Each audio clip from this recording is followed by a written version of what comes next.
This video might be the one that I'm eager to do for a long time ever since I started putting myself out here and talking about all ideas about being elegant in this overly casual society. If you are a man who click to watch this and are suffering from the toughness and messy dating landscape of the 2020s, you will gain clarity and are likely to say goodbye to all the problems you face. If you happen to be a woman, then I gladly welcome you to see the not-so-popular perspective on the dating debate and hope it will ignite some passion that seems to be lost. With that said, ladies and gentlemen, allow me to start with my personal story, the dating experience from a mediocre born. Back in 2010 to 2020, when I began to enter my teenage years, I was just like any normal human being who desire intimacy, the romantic kind I mean. For all those decades, I tried every method you can think of, from a submissive nice guy approach that worshipped a young women I was attracted to a loud egotistic mindset with the idea that money and muscle would give me what I want. Those approaches, while different in their own ways, led to the same result. I miserably failed to experience the intimate relationship I had hoped for. No matter how much I watched dating guides video or read books like The Art of Seduction by Robert Greene, work on self-improvement criteria like weightlifting or increasing my socializing, as known as the focusing on myself ideology, they all led to undesirable outcomes. Now, when you look at these past attempts of mine, you'll probably notice one thing. They radiate a sense of neediness. Either the early approach of being a submissive nice guy, a yes man who worshipped beautiful women like a priest does to a virgin goddess, or the later version of a high-value man who preached about improving oneself. The purpose of it all was still to gain the attention of the young women I like, which in some sense is understandable and not that much of an anomaly, since the desire to find a partner and do what it takes to attract her is, some kind of part of human nature. Yet, an undeniable truth remains. The easiest way to turn attraction off is to show the desire to attract in the first place. And that, ladies and gentlemen, is the loop I suffered through for a decade. And then everything changed. If you're a long-time follower of mine, you can probably guess what caused it. In 2021, when the 25th Bond film, No Time to Die, was about to premiere in Q4, to absorb the most out of cinematic piece, you must get to know the context of it as much as possible. And what could be a better way to understand this 6-decade spy franchise than starting from the first installment? Dr. No in 1962 was the first time I opened my heart and embraced the charm of 007. And within the first 15 minutes, it just disrupted my worldview of life and the dating dynamic as a whole. And, we could have dinner afterwards, perhaps? Sounds tempting. May I, let you know in the morning? Splendid. My number's on the card. What happened in this scene was in contrast and opposite to everything I believed so far. This man, he didn't need to shout through gestures and garments to gain attraction. He didn't need to prepare a cheesy pickup line or seem to put that much thought into initiating interaction with the lady in the red dress. All he needed was ease in his own skin, an elegance he projected toward her, and a calm speech that led to smooth conversation and a gentle offer for her to enter his world, not by asking for her contact, but by giving her a way to contact him if she desired. I admit that at first, I thought it was just a film sequence where actors just acted based on the screenplay, but something inside Sean Connery's 007 left a seed of curiosity inside me for years, and I couldn't help but taste it in the 2020s, which led me to the other side of paradise I didn't even know existed. When I decided to fully embrace the qualities I witnessed from Bond, especially Sean Connery's betrayals, starting with the dark navy suit with a knit tie informed sheer with love, a lifestyle full of adventure and sophistication, then topping it with gestures and manners full of grace whenever I had a conversation with other human beings. Gradually, the insecurity began to fade. The neediness began to vanish, and at some point, I just felt comfortable in my own skin in most social situations. Suddenly, when I met beautiful women, before this, I always felt inferior to them, felt like I wasn't worthy of her. But now, it's just the idea of, yes, she's beautiful and I admit she's attractive, but it's just that. No neediness to impress, no eagerness to show or prove something. Think of this dynamic from this scene in To Catch a Thief. How come you haven't made a pass at my daughter and don't say, oh, mother, to me? Mr. Burns, I asked you a question. Very pretty. quietly attractive. Now, I know that my story has no proven evidence and sounds too good to be true, which I agree to some extent. Also, when it comes to the dating landscape in 2025, there are many messes and issues that seem to require more than, dressing well, living well, and being comfortable in your own skin to fix. So, ladies and gentlemen, here's what I want to convey. You don't have to wholeheartedly believe me, but if you're someone who wants to end the challenge and problem of dating, of trying to attract the person you like, then I do believe in the next 10 to 20 something minutes will be worth your time. Since my promise here is that you will gain an idea that allows you to navigate the dating scene in 2025 and beyond, like never before. That said, allow me to start by setting the scene, by digging deep into the real issue of the modern dating landscape, the reality that makes men and women end up hating each other.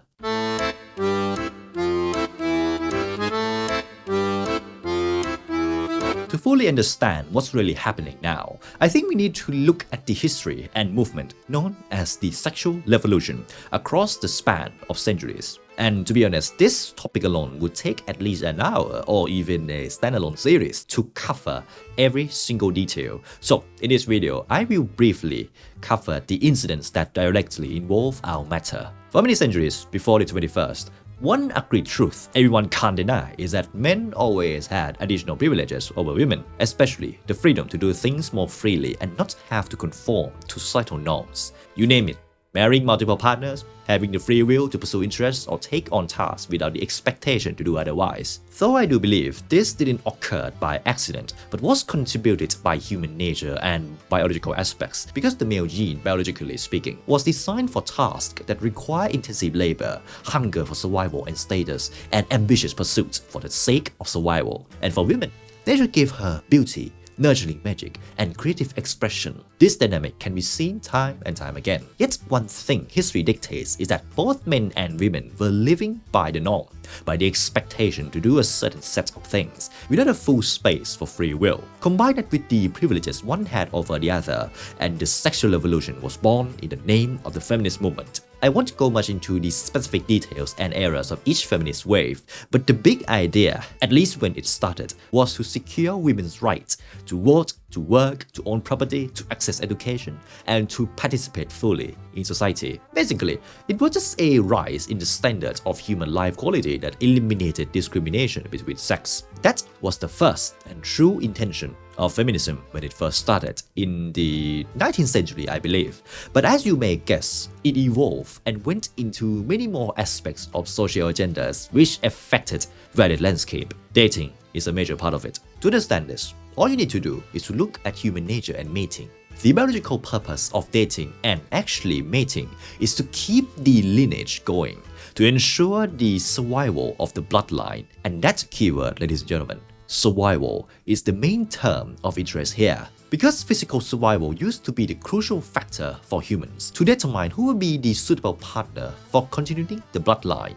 For the male, he looked for a partner who had beauty and grace, since those desirable qualities would allow him to acquire status among peers and give his child the best genetics and quality of life, leading to the highest survival chances. For the female, she looked for a partner who was physically strong, dominant, and capable in life, most likely a high-status male in the tribe. Why? Because then, her child would get the best chance of survival. Now, do you see how this nature contributes to modern dating? Just like the amygdala, the brain part inherited from our caveman ancestors that still function in you to this day. The desire and nature of mating criteria, despite the day and night of the sexual revolution, are still the same. And that causes three chaotic issues that modern dating is suffering from. First is the global access that leads to too many options and exposure to potential partners. As you know, the internet has allowed you to connect with people across continents in a single swipe or tap, whether it's for companionship or dating. Now, what does this affect in the nature of us? For men, they gain access to beautiful women across the globe. For women, they gain access to high-status men from every corner of the world, or even just another city on a domestic level. The big idea here is that it widely expands the pool and choices of potential partners. Before the internet age, the dating pool was at best city scale. nowadays is limitless, and that unlimited option has causes the dilemma of mediocre male loneliness. Try to consider these ideologies. The online platforms where most men spend money on a single woman for the sake of the access for her private life or live digital interaction. The rise of the Alpha Sigma movement that is aware of the brutal truth and highly competitive landscape of dating, which leads many men to solely focus on money and muscle as a holy grail in life, or even some internet terms like incel, sims, ego. The cause in all of these is the fact that men and women have unlimited options to expose themselves to each other, which is not a bad thing in itself, but as human nature dictates, it has caused the phenomenon where women gradually raise their standards in partner consideration since they use the high-status men they are exposed to, or even digitally interacted with as the bar, combined with the fact that in the 2020s capitalist world, many women even have a better quality of life in career, money, and beauty than many men in town. So then what choices do many modern men make? They surrender to instant gratification, scrolling and flooding into DM sections on Instagram, paying for online platforms that simulate their sexual gratification. And that is the first chaotic factor, which continuously creates another one, the digital-based connection. Since most people these days spend their time not in the physical world anymore, but in the digital, and since the way they discover their partner or attractive interest is online, then most interaction is likely to happen there, either replying to stories on Instagram or swiping on dating apps, to the main conversation, which rarely happen through verbal communication but mostly through text and emojis. And the effect of this, as you can guess, a decline in socialization ability, especially in the flirtatious sense of conversation. Men don't know how to start a conversation with women in real life, let alone with the one they're attracted to. On the women's side, they don't know how to respond in real-life encounters either. That's why most relationships these days, even when people meet in real life, still heavily rely on digital platforms. The problem here is the fact that in the digital world, it has eliminated the factor of charisma and charm out of the equation. What remains in the consideration criteria is a single page of your social profile or the info on the dating app. And in the age of fabricating the best out of life or even faking it into a digital profile, the authenticity is missing. And that's perhaps the worst thing that could ever happen when starting a relationship with someone. But these two digital related factors, globalization of access and digital-based connection, they're still not as chaotic as the last piece I'm going to dissect, which is the subversion of traditional values. Ladies and gentlemen, I guess you know the term masculine and feminine energy. These are the core essences, the energy that describe the contrasting qualities of two sides of the coin. Masculine energy contains traits like logic, focus, confidence, discipline, and independence. It's about leading, protecting, and providing. For feminine energy, it contains traits like empathy, creativity, nurturing, sensuality, and emotional depth. It's about feeling, receiving, and connecting. Now, do you see what's happening here? These energies used to exist in individuals of different sexes.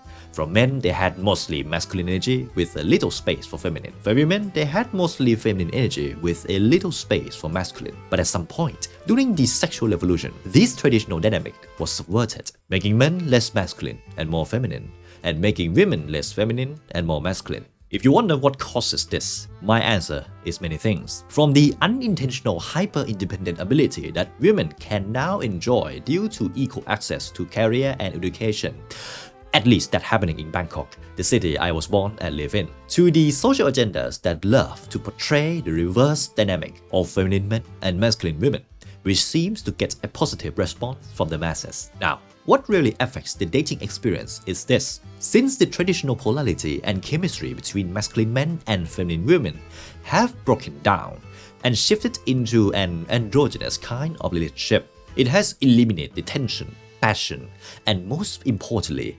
romance. What I see from many of these androgynous relationships in my social cycle is that they tend to feel more like companionship than passionate one. And while companionship, the idea of caring and understanding for each other is crucial, to truly create romance, one needs to have passion for the other.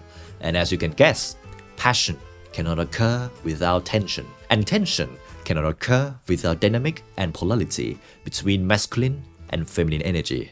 Which in a sense means a hyper-feminine man can absolutely pair and feel passion with a hyper-masculine woman.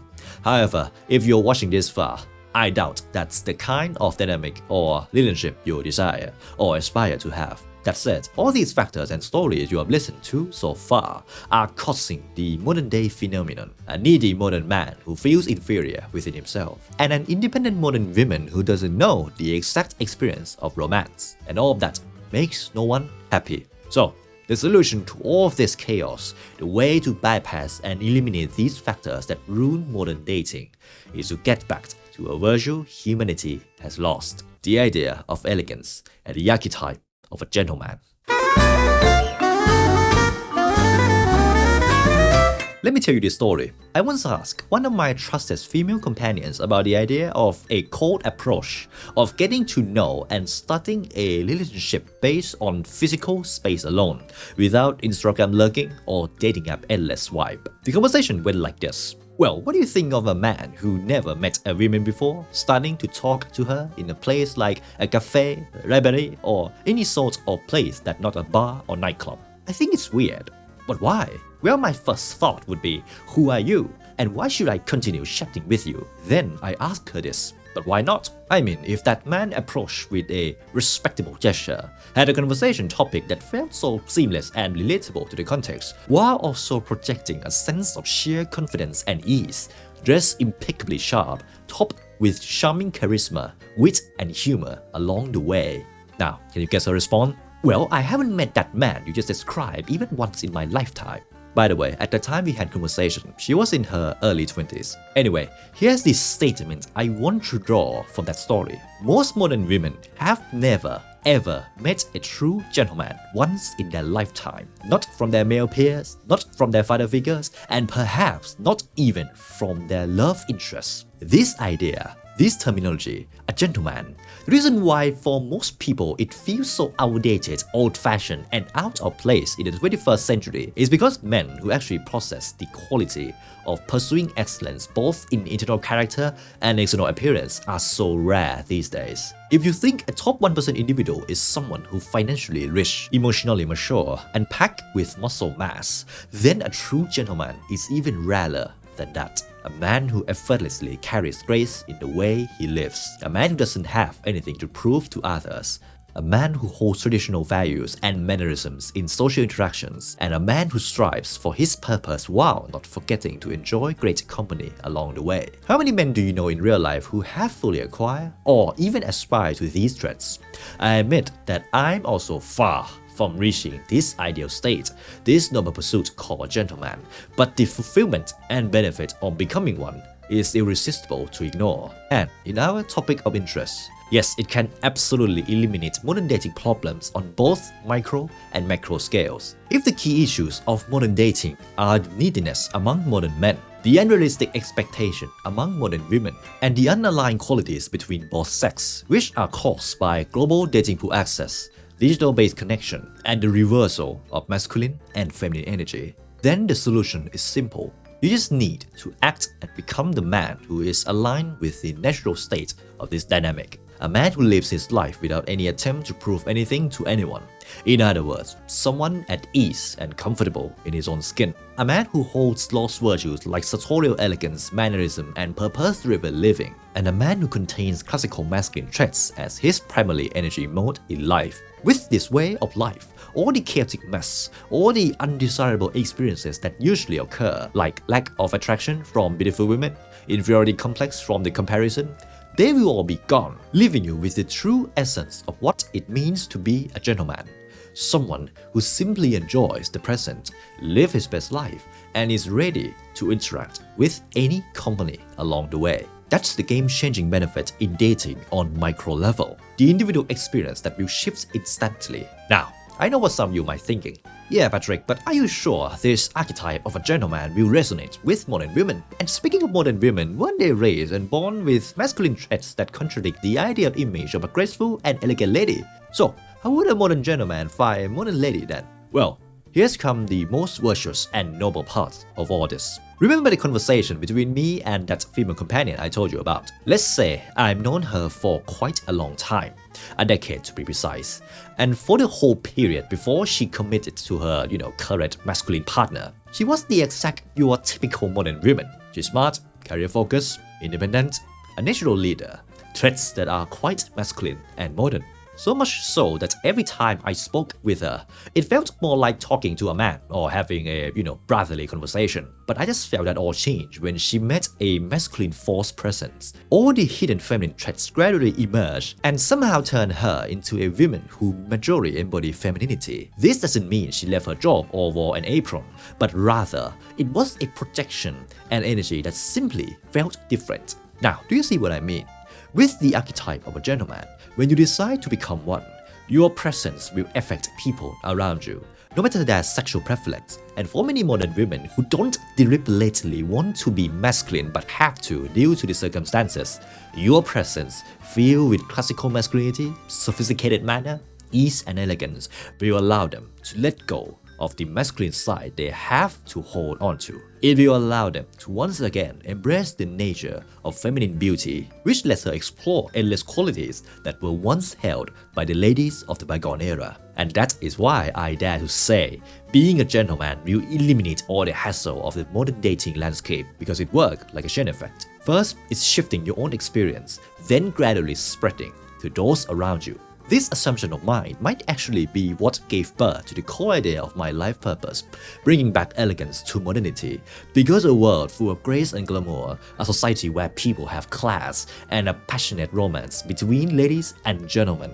Though it might sound naive, perhaps even like a daydream, I truly believe it's worthwhile to at least try to create it. And gentlemen or ladies, if you happen to be one and watch this far, what I want to say is this. It all starts with you. When you decide to make the change, to embrace this lost art of elegance, not only will your dating experience change, but you will also join a movement that perhaps most needed in this overly casual society. That said, in the next section, I'll briefly give you the principles of a gentleman in 2025, ones that directly relate to the dating landscape, which you can adopt and begin to experience for yourself. I had work to do up here. Were you afraid to admit that you just can't do everything by yourself? And that you needed the help of a good woman?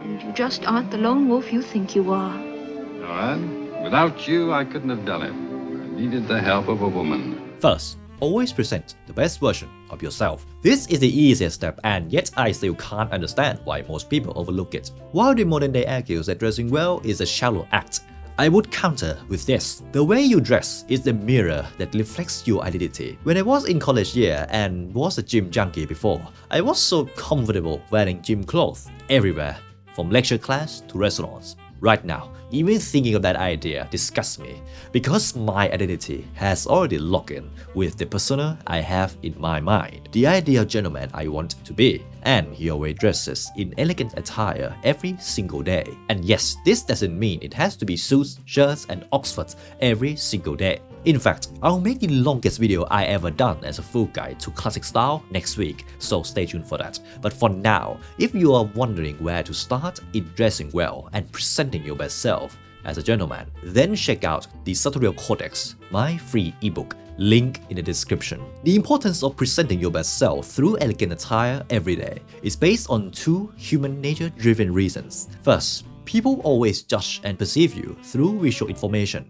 In other words, how you look. Second, the clothes you wear directly affect your psychology and influence your mindset based on how you perceive them. And since you're likely to associate classic style with the garments of classic gentlemen, what could be a better way to channel that identity than dressing in this style daily? Now, you might guess that classic style and the philosophy of presenting your best self will make you instantly attractive to more women. Well, bad news, because the answer is both yes and no. But no. Modern women have their own preferences, since they were born in an era where classic style is already obsolete and the culture leans heavily towards casual. A sartorial look of a tailored jacket, dress shirt, necktie, and leather footwear might look great, but it doesn't affect the attractiveness level that much. And the ugly truth is that the archetype they perceive as handsome still plays a stronger role. But on the yes side, the part that will enhance your dating experience is the confidence you gain within yourself, and nothing is more alluring than confidence with ease. At first, it might feel awkward or even a little insecure when you dress up in this style, which I can confirm is the greatest barrier to overcome. But once you pass through it and become comfortable in a tailored jacket and leather shoes, that's the state where everything begins to shift in your favor. It will affect how you speak and carry yourself like no one else can,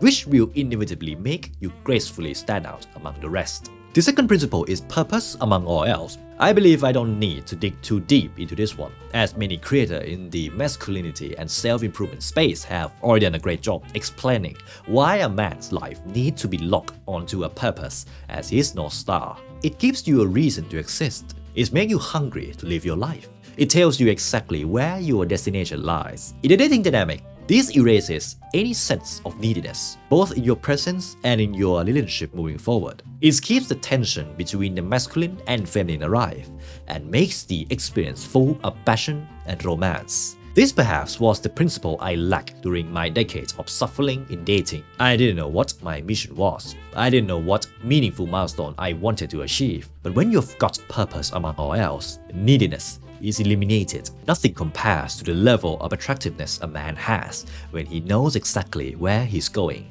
no matter how hard the path is. Now, the final principle, but the most overlooked one in this day and night of hustle culture, is to be present with grace and enjoy the company. This is how you allow yourself to experience romance and dating in the most natural way possible without the need for Instagram or dating apps. The core idea here is to create a lifestyle based on your own preferences. The activities or hobbies you enjoy, the places where you drink or hang out. Gain clarity on those things and inject them into your daily routine. Because the best way to find a partner who shares your virtues is to go to the places you genuinely enjoy and already feel at home in. While focusing on a long-term goals and purpose-filled vision is noble pursuit, the art of being present and experiencing daily sophistication is also a key part to integrate. This separates you from the purposeless and from the grindset type who lives only for the hustle. Also, with this approach, you'll find yourself in a perfect spot where you can meet great company,